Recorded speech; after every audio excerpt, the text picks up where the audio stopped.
എല്ലാ കൂട്ടുകാർക്കും സിനിമ എന്ന ചാനലിൻ്റെ മറ്റൊരു വീഡിയോയിലേക്ക് ഹാർദമായ സ്വാഗതം. നമുക്ക് എല്ലാവർക്കും ഉണ്ടായോ, ഒരു കാലത്ത് നമ്മളെല്ലാവരും ചവിട്ടി മെതിക്കപ്പെട്ടു അല്ലെങ്കിൽ എവിടെയെങ്കിലും കളിയാക്കി പെട്ടിട്ടുണ്ടാവും നമ്മൾ.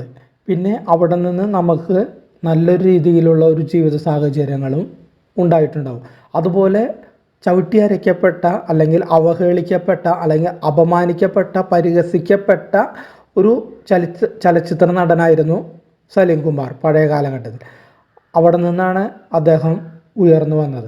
അപ്പോൾ അദ്ദേഹം ചില അനുഭവങ്ങൾ സോഷ്യൽ മീഡിയയിലൂടെ പങ്കുവച്ചിട്ടുണ്ടായിരുന്നു. നമുക്ക് ആ അനുഭവങ്ങൾ ഒന്ന് പരിചയപ്പെടാം എന്താണെന്നുള്ളത്. സിനിമയാണെൻ്റെ ചോറ്, അത് ഉണ്ണാതെ ഞാൻ പോകില്ല. ഈ ഡയലോഗ് സലീം കുമാർ പച്ചക്കുതിര എന്ന സിനിമയിൽ ദിലീപിനോട് പറയുന്നതാണ്.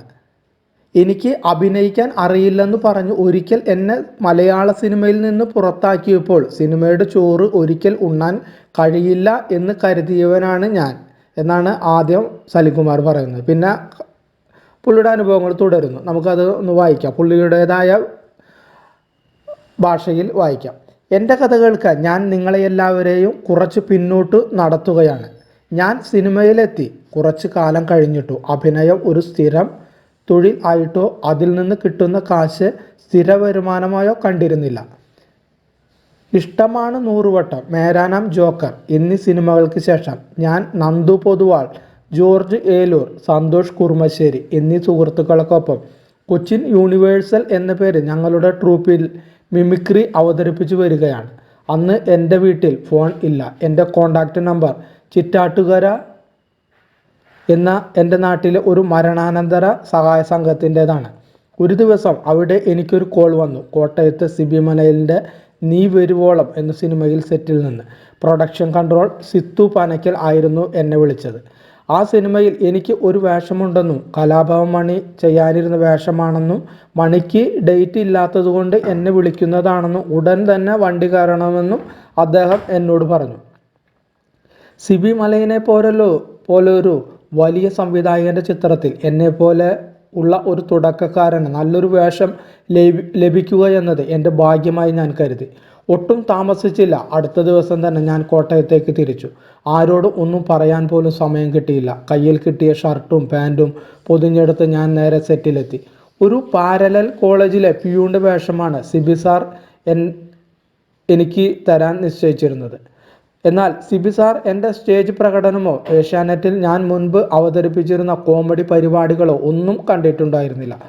ഏഷ്യാനെറ്റിലെ ഞാൻ അവതരിപ്പിച്ച പ്രോഗ്രാമുകളെല്ലാം കണ്ട് ഇഷ്ടപ്പെട്ട ആ ചിത്രത്തിൻ്റെ പ്രൊഡ്യൂസർ കറിയാച്ചൻ, അതായത് നടൻ പ്രേം പ്രകാശ് സാർ ചേട്ടൻ്റെ പ്രത്യേക താല്പര്യപ്രകാരമാണ് മണിക്ക് പകരക്കാരനായി എന്നെ ആ സിനിമയിലേക്ക് വിളിപ്പിച്ചത്. നീ വരുവോളം എന്ന സിനിമയിൽ എനിക്ക് ഏതാണ്ട് 11ഓളം സീനുകൾ ഉണ്ടായിരുന്നു. അതിൽ 9 സീനുകൾ ചിത്രീകരിച്ചു. അടുത്തത് ജഗതി ചേട്ടനും തിലകൻ ചേട്ടനും തമ്മിലുള്ള ഒരു സീനായിരുന്നു. എനിക്ക് ആ സീൻ പറഞ്ഞു തന്നു. ഞാൻ പറയേണ്ട ഡയലോഗ് കാണാതെ പഠിച്ചു. പക്ഷെ എത്ര കിണഞ്ഞു പരിശ്രമിച്ചിട്ടും ആ ടേക്ക് ഓക്കെ ആയില്ല. സംവിധായകൻ കട്ട് പറയുന്നു. ജഗതി ചേട്ടൻ്റെയും തിലകൻ ചേട്ടൻ്റെയും ടൈമിംഗ് എനിക്കില്ല എന്ന് പറഞ്ഞാണ് ഷോട്ട് കട്ട് ചെയ്യുന്നത്. അന്ന് രാത്രി ഞാൻ ലോഡ്ജിൽ തങ്ങി. പിറ്റേ ദിവസം സിത്തു പനക്കലിൻ്റെ അസിസ്റ്റൻ്റായ പ്രഭാകരൻ എൻ്റെ മുറിയിൽ വന്ന് എന്നോട് പറഞ്ഞു, തിലകൻ ചേട്ടൻ ഇന്നലെ രാത്രി പോയി, ഡ്രസ്സ് എടുത്തോ, തിലകൻ ചേട്ടൻ വരുമ്പോൾ ഇനി ഞങ്ങൾ അറിയിക്കാം, അപ്പോൾ വന്നാൽ മതി. ഞാൻ അത് വിശ്വസിച്ചു. സിനിമ അന്ന് എനിക്ക് അറിയില്ലല്ലോ. പ്രഭാകരൻ എന്നെ കോട്ടയം റെയിൽവേ സ്റ്റേഷനിൽ കൊണ്ടിറക്കി. അദ്ദേഹം ടിക്കറ്റുമായി വരുന്നതും കാത്ത് ഞാൻ പ്ലാറ്റ്ഫോമിൽ നിന്നു. മണിക്കൂർ 1 കഴിഞ്ഞു, 2 കഴിഞ്ഞു, പ്രഭാകരനെ കാണുന്നില്ല. എൻ്റെ കയ്യിലാണെങ്കിൽ 10 പൈസ പോലുമില്ല. ഷൂട്ടിങ്ങിന് വന്നത് തന്നെ കടം വാങ്ങിയ കാശുമായിട്ടാണ്. ട്രെയിൻ ടിക്കറ്റുമായി വരുന്ന പ്രഭാകരനെ കാത്ത് മണിക്കൂറുകളോളം ഞാൻ റെയിൽവേ സ്റ്റേഷനിൽ നിന്നു. ആരും വന്നില്ല. ഒടുവിൽ പ്ലാറ്റ്ഫോമിൽ കണ്ട ഒരു നല്ല മനുഷ്യനോട് വണ്ടിക്കൂലിക്കുള്ള 20 രൂപ കടം ചോദിച്ചു. നാട്ടിലെത്തിയാൽ ഉടനെ തന്നെ ആ തുക അയച്ചു തരാമെന്ന് താഴ്മയായി ഞാൻ അദ്ദേഹത്തോട് പറഞ്ഞു.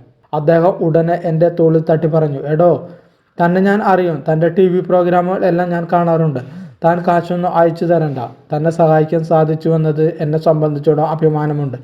ഇത്രയും പറഞ്ഞ് ആ മനുഷ്യൻ എനിക്ക് 20 രൂപ എടുത്തു തന്നു. ആ കാശ് കൊണ്ട് ടിക്കറ്റ് എടുത്ത് ഞാൻ ട്രെയിനിൽ കയറി. സത്യത്തിൽ വണ്ടി മുന്നോട്ട് പോകുമ്പോൾ ഞാൻ പൊട്ടിക്കരയുകയായിരുന്നു. വീട്ടിലെത്തിയിട്ട് ഞാൻ ഇക്കാര്യം ആരോടും പറഞ്ഞില്ല. എൻ്റെ തലവിധിയായിരിക്കും എന്ന് കരുതി ഞാൻ സ്വയം സമാധാനിച്ചു. പക്ഷേ ദിവസങ്ങൾ കഴിഞ്ഞപ്പോഴാണ് ഞാൻ അറിയുന്നത് ആ ചിത്രത്തിൽ നിന്ന് എന്നെ മാറ്റിയെന്ന്. PR വാഴൂർ ജോസാണ് എന്നോട് അത് പറഞ്ഞത്. ആ വേഷം എനിക്ക് പകരം ഇന്ദ്രൻസ് അവതരിപ്പിച്ചെന്ന്. എൻ്റെ സുഹൃത്തായി ദിലീപ് പോലും എൻ്റെ മാറ്റിയ കാര്യം എന്നോട് പറഞ്ഞില്ല.